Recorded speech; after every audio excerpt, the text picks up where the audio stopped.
Бул үңкүр өзгөчө көптөгөн жылдар болуп тур. Атайын Кудай Таала жараткан неаматтарын бири өзгөчө каттуулукта, өзгөчө тынчтыкта жайгашкан. Биз баягы үйлөрдү курабыз, бетондорду казып, жерлерди казып бетон киргизебиз. Бирок таштардын бетону канчалык ичкериге кирген да, ичине кирген. Буларды көрүп, бул жерде тарлыгын ойлоп, бул жерде кичинекей убакыт отуруп, урматтуу мекендешим мен кабырды ойлодум. Кабыр кысышы, кабыр азабы өтө катуу ойлондурду, урматтуу мекендеш.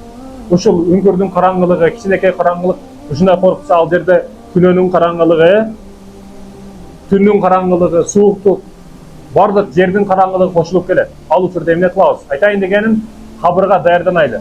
Өлүмдү бизди оңолушубузду күтпөйт экен өлүм. Биз оңолуп өлүмдү күтүшүбүз керек экен. Оңолуп өлүмдү күтөйлү. Кабыр азабы, урматтуу мекендешим. Сахабалардын бирөөсү, кабырга жаназага намазга бара турган болсо, кабырга бирөөнү койгону барса, кайра ал сахабаны көтөрүп келишет экен. Кабырдан, кабыр азабына ойлонот экен, урматтуу мекендешим. Ошондой экен, биз 50-60 жыл, 70 жыл, 100 жылга чыксаң дагы жашын, 100ге жашасаң дагы баары өлөсүң.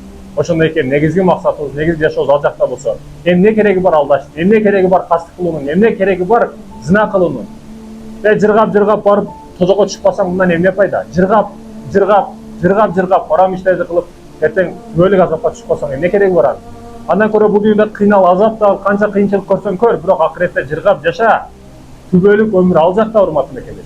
Аллах Таалага канча күнөө менен барсаң, бир тобогуң менен күнөөлөрүңдү жок кылат. Адамдарга 1000 жакшылык кылып, бир жамандык кылсаң, бардык жакшылыгыңды жоюп жок кылат. Ошондой экен, адамдардан эмес, Аллахтан корк, акча үчүн эмес, Аллах үчүн аракет кыл, урматтуу мекендеш.